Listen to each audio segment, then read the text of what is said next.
नमस्कार साथियों, इंग्राम चैनल में आपका स्वागत है।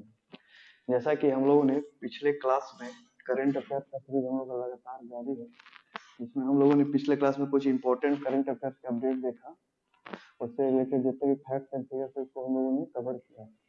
आज की क्लास में हम लोगों जैसे बोला था हमने कि हम लोग पॉलिटी एंड गवर्नेंस से रिलेटेड हम लोग करंट अफेयर्स का क्लास स्टार्ट करेंगे।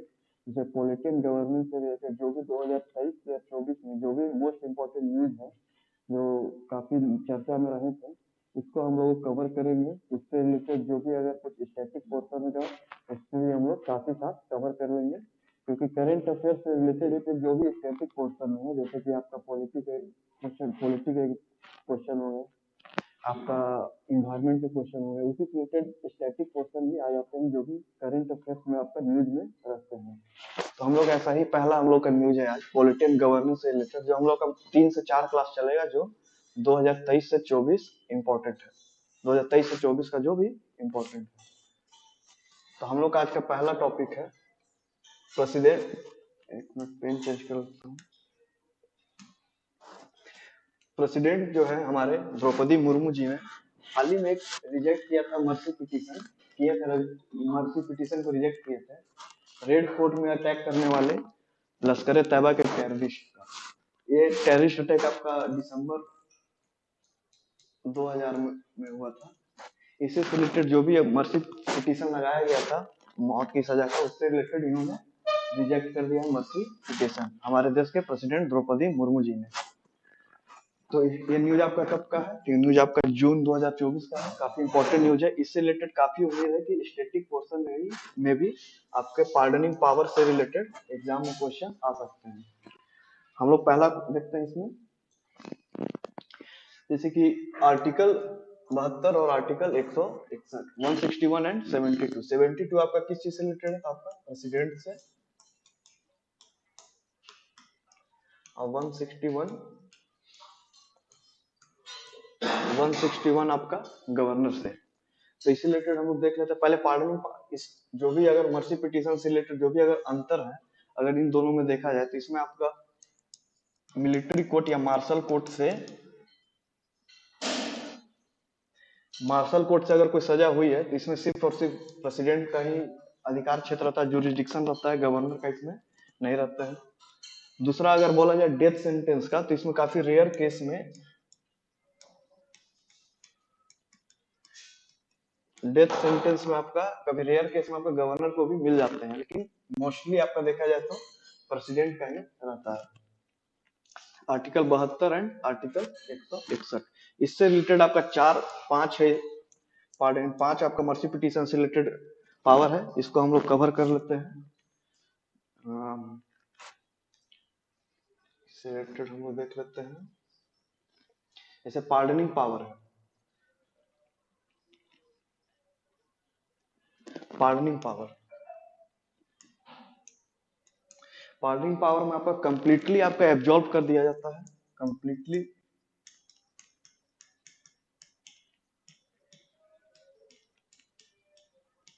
कंप्लीटली आपका इसमें एब्जॉर्ब कर दिया जाता है। जो भी पर्सन जो भी अगर क्राइम किए कमिट किए हैं क्राइम, उसको कंप्लीटली एब्जॉर्ब कर दिया जाता है पार्डनिंग पावर में। कम्यूटेशन कम्यूटेशन में आपका कम्यूटेशन में अगर देखा जाए, जो भी अगर राइगरियस इंप्रिजमेंट है,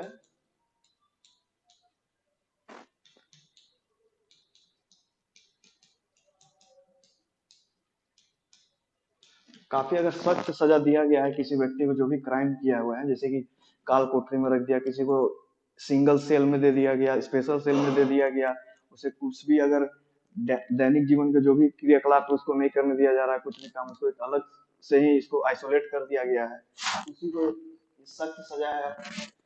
इस कम्यूटेशन में आपका इस सख्त सजा को सिंपल कर दिया जाता है।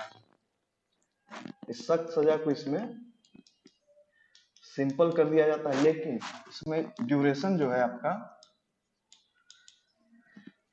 अगर मान लिया जाए पहले से आपका 14 ईयर का अगर ड्यूरेशन है, तो आपका 14 ईयर ही रहेगा।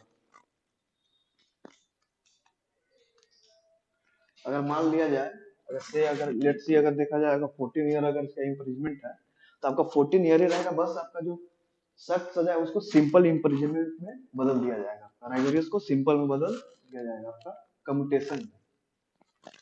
अगर रेमिशन में अगर देखा जाए तो इसमें सेम रहेगा आपका, इसको अगर देखा जाए तो इसमें ड्यूरेशन को चेंज कर दिया जाता है। जैसे अगर ड्यूरेशन आपका 14 ईयर्स है तो इसमें हो सकता है आपको 7 साल, 6 साल, 5 साल कर दिया जाए, लेकिन आपका सख्त सजा जो है आपका सख्ती सजा रहेगा, उसको सिंपल नहीं किया जाएगा। ये है आपका रेमिशन में। तो कम्यूटेशन और रेमिशन आपका लगभग सेम है, बस थोड़ा सा डिफरेंस है इसमें, इसको देख लेना है। पार्डनिंग पावर में कम्प्लीटली अब्जॉर्ब है। अगर रेस्पाइट में देखा जाए आपका, रेस्पाइट में कोई अगर कोई इंपॉर्टेंट अगर केस है, मान लिया कुछ अगर रिलीफ देना है किसी को कंडीशन, जैसे मान लीजिए कोई अगर प्रेग्नेंट वगैरह है, मैटरनिटी है, अगर मान लिया सिंगल ब्रेड विनर है, इस केस में अगर देखा जाए तो कुछ अगर स्पेशल केस है तो उसमें इसको रिस्पाइट में हेल्प किया जाता है, रिलीफ दिया जाता है। रिलीफ गिवन इन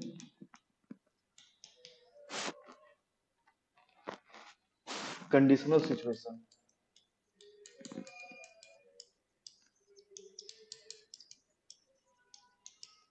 कोई स्पेशल केस है तो उसमें आपका रेस्पाइट में आपका, इसमें रेस्पाइट में आपको रिलीफ दिया जाएगा। रिप्रीव में अगर देखा जाए आपका,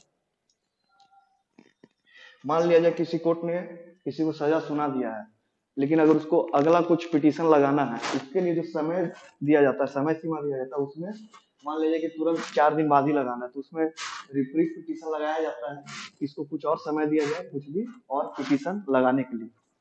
तो इसमें आपको समय सीमा, जैसे कि आपको suspending suspending the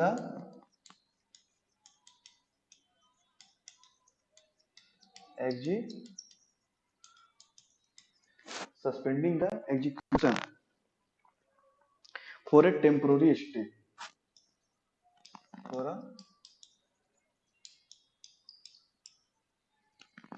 for a temporary, मतलब कुछ समय के लिए मान लीजिए किसी सजा दिया है उसको और कहीं मर्सी पिटीशन लगाना है, तो इसमें टेम्पोररी स्टे दिया जाता है। ये आपका रिप्रीव है। तो पार्डनिंग पावर में आपका कंप्लीटली एब्जॉर्ब, कम्यूटेशन में आपका राइगोरियस से सिंपल कर दिया जाएगा, लेकिन ड्यूरेशन आपका जो सेम रहेगा। लेकिन रेमिशन में आपका राइगोरियस इम्प्रिजमेंट ही रहेगा, लेकिन इसमें ड्यूरेशन आपको कम कर दिया जाएगा। रेमिशन में ड्यूरेशन आपको कम किया जाएगा। रेस्पाइट में देखा जाए कि कुछ सर्टन सिचुएशन में उसको कुछ रिलीफ दिया जाता है रेस्पाइट में, जैसे प्रेग्नेंट है, सिंगल ब्रेड विनर है, इस टाइप। रिप्रीव में आपको टेम्पोररी स्टे लगाया जाता है। तो ये आपका 5 इंपॉर्टेंट है। मैच ऑफ द फ्लोइंग में आपका एग्जाम में आ सकता है। एक तरफ 4 दिया हुआ रहेगा, इधर 4 दिया हुआ रहेगा। आपको मैच ऑफ द फ्लोइंग में काफी इंपॉर्टेंट है। अब प्रीवियस ईयर में देखा जाए तो बहुत सारे एग्जाम में ये क्वेश्चन आ चुका है और ये न्यूज में भी था, तो काफी उम्मीद है कि ये क्वेश्चन आ सकता है आपका आने वाले एग्जाम में। हम लोग नेक्स्ट टॉपिक देखें। भर्तरी महताब आपका अपॉइंट हुए हैं प्रोटेम स्पीकर ऑफ लोकसभा। इसमें आपका कंट्रोवर्सी भी इरप्ट हुआ था आपका, और आपका अपॉइंट हुए तो इसलिए काफी इंपॉर्टेंट है एग्जाम के पॉइंट ऑफ व्यू से आपका, कि इससे रिलेटेड आपको एक क्वेश्चन आपको दिख जाए एग्जाम में, पॉलिटी के सेक्शन से आपका। भर्तरी महताब आपका अपॉइंट हुए, पहले तो याद रखने के प्रोटेम स्पीकर कौन अपॉइंट हुए थे, तो भर्तरी महताब अपॉइंट हुए थे। इससे रिलेटेड एक कंट्रोवर्सी भी हो गया था, इसको हम लोग एक बार समझ लेते हैं। जैसे कि आपका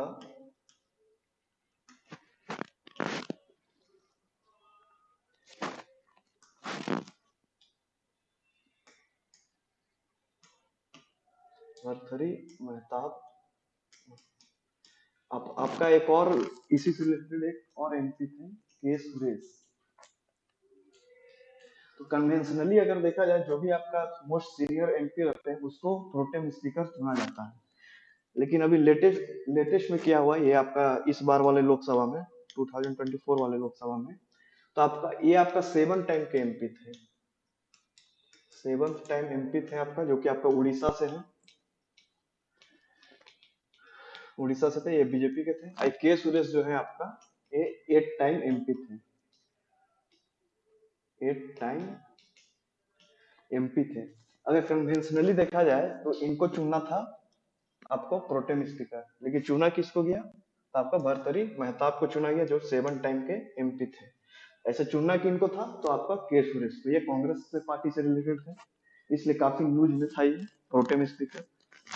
हम देख लेते हैं प्रोटेम स्पीकर के बारे में कुछ इंपॉर्टेंट फैक्ट्स वगैरह। प्रोटेम स्पीकर,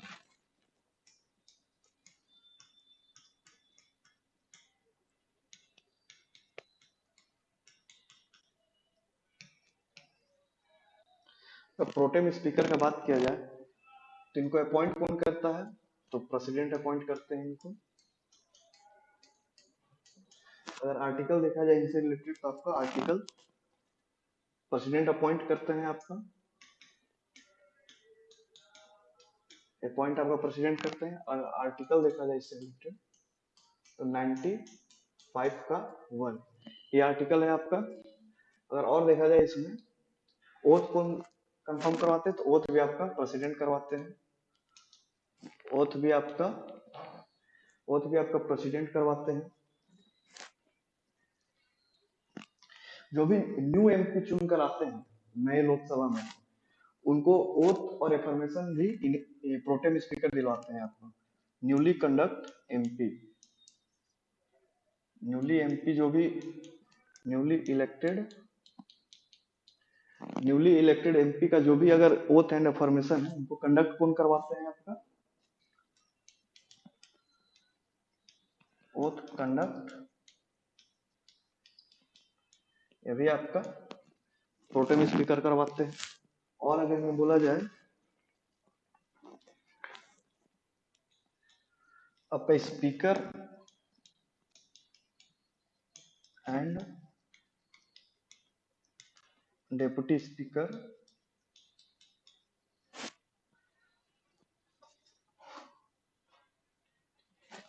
स्पीकर और डिप्यूटी स्पीकर का जब भी इलेक्शन होता है तो इनको वोट कौन कंडक्ट करवाते हैं, जो भी अगर वोटर वहां पे जितने भी एमपी देते हैं वोट, तो प्रोटेम स्पीकर।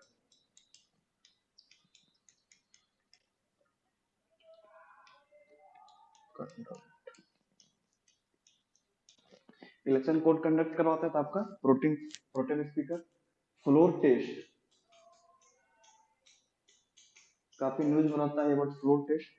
जैसे कि मान लिया जाए कि अगर कोई सर अल्पमत में आ गई है, तो अगर अपोजिशन उस टाइम के अगर आपका ये बोलते हैं कि अभी के सरकार जो चल रही है वो अल्पमत में है, तो वो इस प्रोटेम स्पीकर से डिमांड करते हैं कि फ्लोर टेस्ट किया जाए। फ्लोर टेस्ट मतलब कि उस टाइम एमपी वोट करेंगे कि किसके पक्ष में कौन सा, अगर विधायक है तो विधायक, अगर एमपी है तो एमपी, किसके पक्ष में कितने एमपी है, आपका ये फ्लोर टेस्ट अगर पूछा जाए कौन कंडक्ट करवाते हैं, तो ये भी आपका प्रोटेम स्पीकर कंडक्ट करवाते हैं।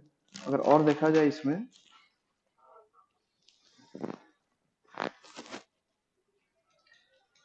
Preside first sitting of Lok Sabha, Lok Sabha का प्रिसाइड फर्स्ट सिटिंग है, यही करते हैं। जब तक कि आपका नया स्पीकर के अपॉइंट नहीं हो जाते हैं, तो यही आपका प्रिसाइड करते हैं। तो प्रोटेम स्पीकर से रिलेटेड इतना काफी इंपॉर्टेंट है, जो आपके एग्जाम के पॉइंट ऑफ व्यू से काफी इंपॉर्टेंट है।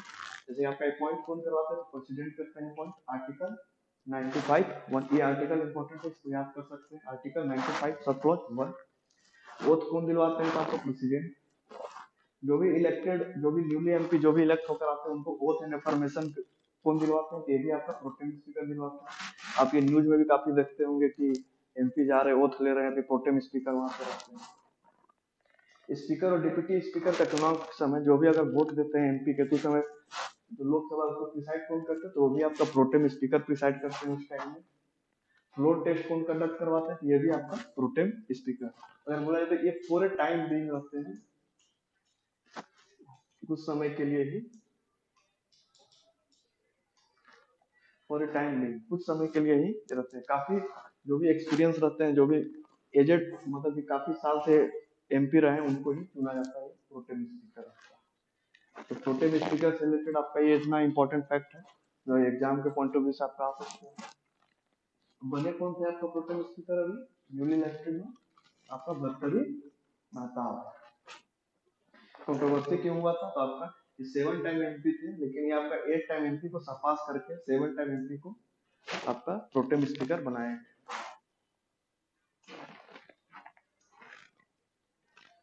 अभी हाल ही में देखते हैं कि सुप्रीम कोर्ट ने एक वर्डिक्ट दिया था आपका मनी बिल से रिलेटेड। जो आपका मनी बिल में जो भी आपका दिक्कत है, मनी बिल इसको एग्जामिन करेंगे। ये आपका कब का न्यूज है? तो आपका 2 अगस्त 2024 का न्यूज है। आपका एक वर्डिक्ट दिया हुआ था कि मनी बिल को एग्जामिन करेंगे सुप्रीम कोर्ट। तो मनी बिल न्यूज में आ गया है, तो बहुत ज्यादा उम्मीद है कि आपका पीटी का एग्जाम में एक क्वेश्चन आपको मनी बिल से देखने को मिल सकता है। तो हम लोग मनी बिल के बारे में थोड़ा सा जान लेते हैं। हम लोग वही जानेंगे जो मनी बिल से रिलेटेड है।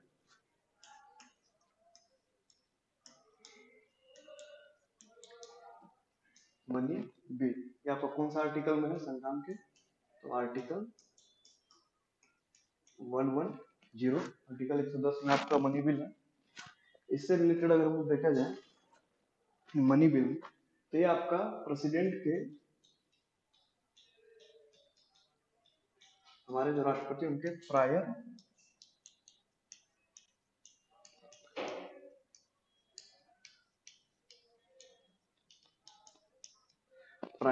रिकमेंडेशन से आपके आते हैं मनी बिल 110 आर्टिकल में। उसके बाद और अगर मनी बिल में देखा जाए, इससे रिलेटेड आपका चार मोस्ट इंपोर्टेंट आपका चार टैक्सेशन से रिलेटेड, टैक्सेशन से रिलेटेड जो भी अगर अमेंड करना है या फिर जो भी ऐड करना है उससे रिलेटेड अगर बिल है तो आपका टैक्सेशन का मनी बिल में जाता है। उसके बाद किया जाए तो आपका public expenditure,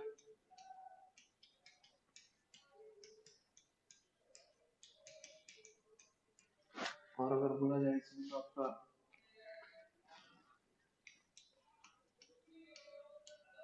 regulation of borrowing of money, और एक आपका consolidated fund of India.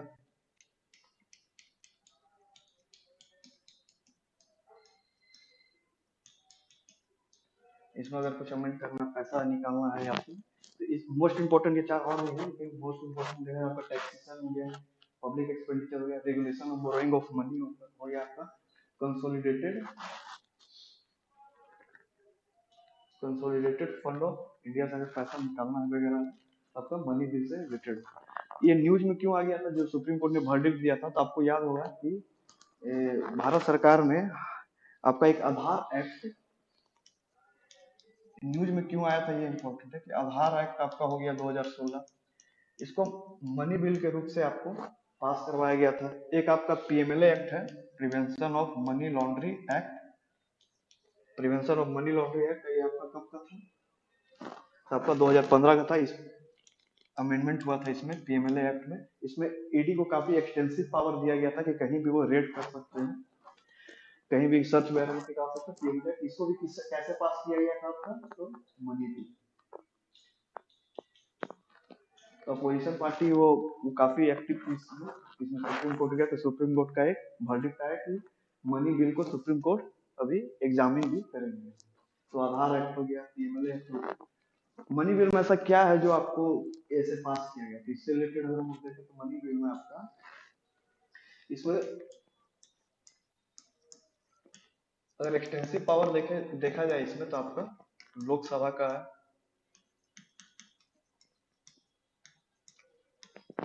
Money bill को अगर एक्सटेंसिव पावर देखा जाए तो इसमें ज्यादातर आपका लोकसभा के, ये आपका मनी बिल अगर पेश होना तो सबसे पहले आपका लोकसभा में ही पेश होगा। अगर लोकसभा से ये पास होता है तो हालांकि ये राज्यसभा में जाता है, लेकिन मनी बिल के पर्सपेक्टिव में अगर राज्यसभा का पावर देखा जाए तो नहीं के ही बराबर है। इसमें सिर्फ आपका डिस्कशन करने का पावर है राज्यसभा के पास, ओनली डिस्कशन, सिर्फ डिस्कशन कर सकते हैं। अमेंड किया जा सकता है, अमेंड के लिए भी पास किया जा सकता है, लेकिन अगर अमेंड को मानना है कि नहीं मानना है वो लोकसभा के अंदर है। और ये 14 डेज के अंदर ये सब करना है। अगर 14 डेज के अंदर ये राज्यसभा नहीं करते हैं तो अपने आप ये समझा जाएगा कि ये राज्यसभा से पास हो चुका है। तो आपका लोकसभा एंड राज्यसभा, इसलिए मनी बिल काफी इंपॉर्टेंट है कि आपको मनी बिल से किसी भी बिल को बहुत आसानी तरीका से पास किया जा सकता है। जब आपका एनुअल बजट जो रखा जाता है उसको मनी बिल के रूप में ही रखा जाता है। अगर हम और बात करें कि अगर ये लोकसभा राज्यसभा दोनों से पास हो जाता है, अगर प्रेसिडेंट के पास जाता है समन साइन के लिए, अगर तो इसमें सिर्फ या तो प्रेसिडेंट इसमें एसेंट देंगे या तो आपका विथहोल्ड करेंगे।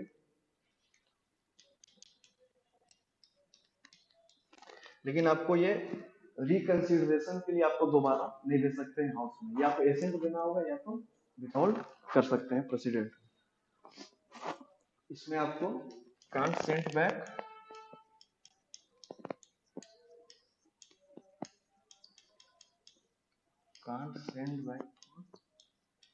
री,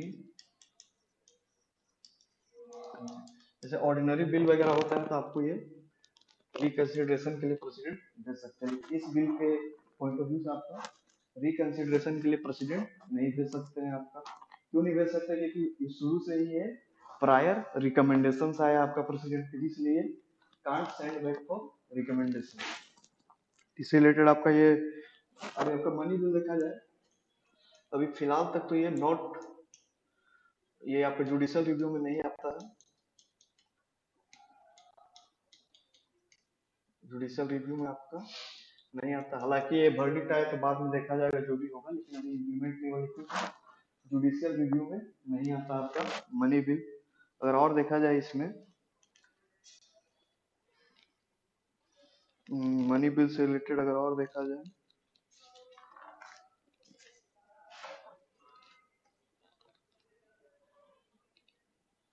तो मनी बिल से काफी जो फैक्ट्स है वो इतना ही इम्पोर्टेंट है आपका मनी बिल से रिलेटेड। अगर हम लोग बाद में और अगर करंट अफेयर्स में आए तो और भी हम लोग बिल देख लेंगे से।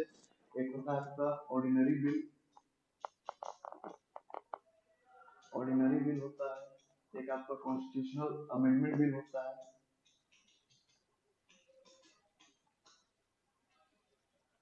Constitutional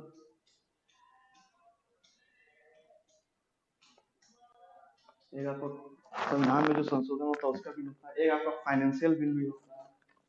financial bill money bill में भी डिफरेंसेस तो हम लोग और कभी तो डिस्कस कर लेंगे। एक आपका जो 1 एंड 2 के रूप में होता है आपका फाइनेंशियल, ये 4 टाइप का बिल होता है जिसमें हम लोगों ने मनी बिल को कवर किया। इसमें आपको एलिगेशन लगाया गया था गवर्नमेंट में, मतलब बहुत सारे एलिगेशन लगते थे कि आपका बिना स्क्रूटनी के राज्यसभा का पास कर दिया जा रहा है इंपॉर्टेंट बिल, जैसे कि आपका आधार एक्ट था, पीएमएलए एक्ट था, आजकल ईडी का काफी यूज हो रहा है।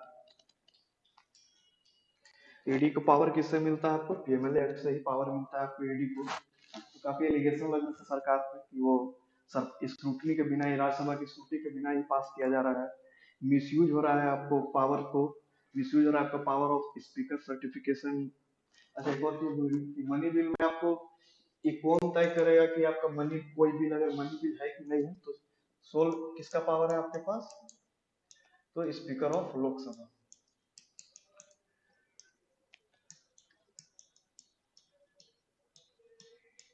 स्पीकर ऑफ लोकसभा के पास आपका सोल पावर है कि कोई बिल अगर पेश हुआ तो मनी बिल है कि नहीं है, तो कौन डिसाइड करेंगे? कि आपका स्पीकर ऑफ लोकसभा। एलिगेशन लग रहा था कि आपका मिसयूज हो रहा है power of speaker in certifying money bill. फिर अगर देखा जाए तो आपका वायलेशन काफी हो रहा था, ऐसा एलिगेशन लगाया जा रहा था कि आपका मनी बिल में काफी प्रोविजन का वायलेशन हो रहा है, तो इसलिए सुप्रीम कोर्ट ने वर्डिक्ट दिया। आगे देखते हैं जो भी इससे रिलेटेड होगा, लेकिन आपका मनी बिल काफी इंपॉर्टेंट है, आपका काफी यूज में रहता है, यूज में आ भी गया है, तो काफी उम्मीद है कि इससे रिलेटेड क्वेश्चन आपको एग्जाम में दिख सकता है। तो हम लोग देख लिए, आगे हम लोग देखते हैं न्यूज।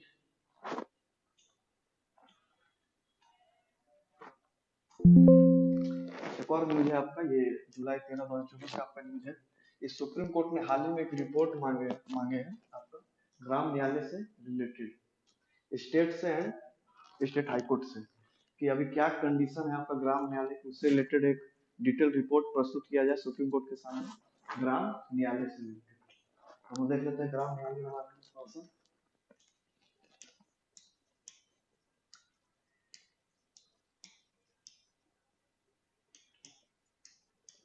ग्राम न्यायालय के बारे में।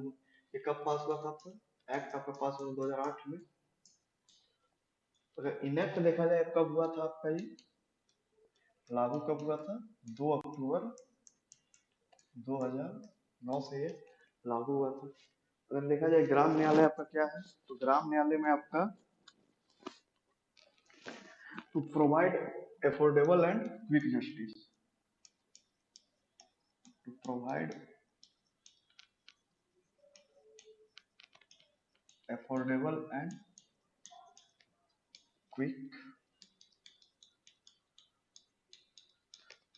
आपको पता नहीं कि Supreme Court and High Court में काफी केस अभी पेंडिंग में रहते हैं, लंबे लंबे दिन तक चलते हैं आपको केस। जो भी ग्राम से रिलेटेड जो भी अगर छोटा मोटा केस है उससे रिलेटेड अगर देखा जाए तो ग्राम न्यायालय में ही उसको कवर कर लिया जाए, तो प्रोवाइड अफोर्डेबल एंड जस्टिस, जो आपको जल्दी जस्टिस मिल जाए।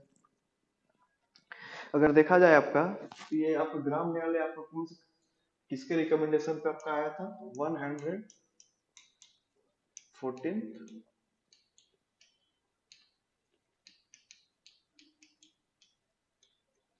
114 लो कमीशन के आपके रिकमेंडेशन में आया था आपका ग्राम न्यायालय। अगर इसमें और हम लोग अगर बात करें ग्राम न्यायालय के बारे में, अगर देखा जाए तो अभी सो फार 450 ग्राम न्यायालय, देखा जाए तो आपका 450 ग्राम न्यायालय पे आपको सेटअप किया गया है। लेकिन रिक्वायरमेंट अगर देखा जाए तो कितना का है? 16,000 का रिक्वायरमेंट है।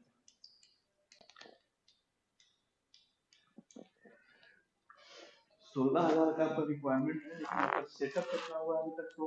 अगर देखा जाए सेटअप सेटअप देखा जाए तो आपका 450 ग्राम न्यायालय है। लेकिन अगर जरूरी कितना है तो आपका रिक्वायरमेंट कितना है? 16,000 आपका ग्राम न्यायालय का रिक्वायरमेंट है। तो इसी से रिलेटेड ग्राम न्यायालय से इम्पोर्टेंट एक्ट का पास हुआ 2008 में, इन एक्ट का वो 2 अक्टूबर 2009 को। कौन सा कमीशन से रिकमेंडेशन पाया ग्राम न्यायालय? इतना इंपॉर्टेंट है। क्या करता है ग्राम न्यायालय? To provide affordable and quick justice. Affordable जितना कम इकोनॉमिक फाइनेंशियल बर्डन हो, जल्दी से जल्दी उसको जस्टिस मिल सके, क्योंकि अभी बहुत ज्यादा केस आपका पेंडिंग रहता है लोअर कोर्ट से डिस्ट्रिक्ट कोर्ट, सेशन कोर्ट, देखा जाए हाई कोर्ट से, इसमें क्विक जस्टिस मिल रही है। तो जो जो करंट अफेयर से रिलेटेड थे उससे रिलेटेड जो स्टैटिक पोर्शन उसको हम लोग कवर किया है। बाकी डिटेल में हम लोग सर है वो आपको 300 एमसीक्यू लाएंगे पॉलिटी का, उससे रिलेटेड आपका टोटल एमसीक्यू जितने भी बीपीएससी के एग्जाम पॉइंट ऑफ व्यू से वो कवर हो जाएगा। तो बाकी हम लोग एक बार देखें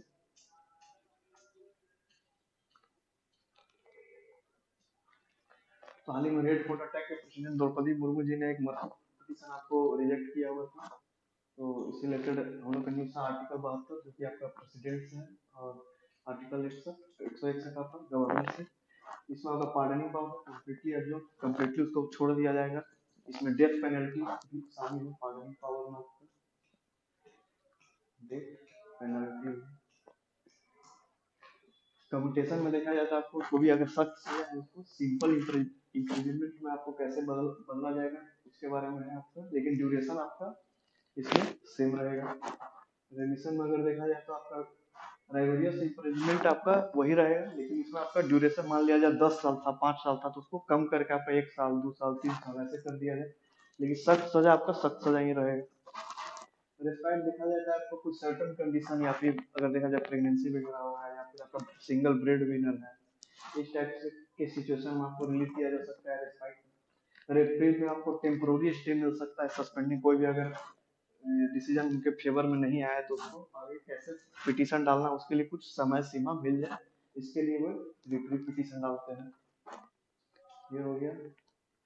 हम लोगों ने प्रोटेम स्पीकर से देख लिया। भरतरी महताब की अपॉइंटमेंट हुए हैं आपका।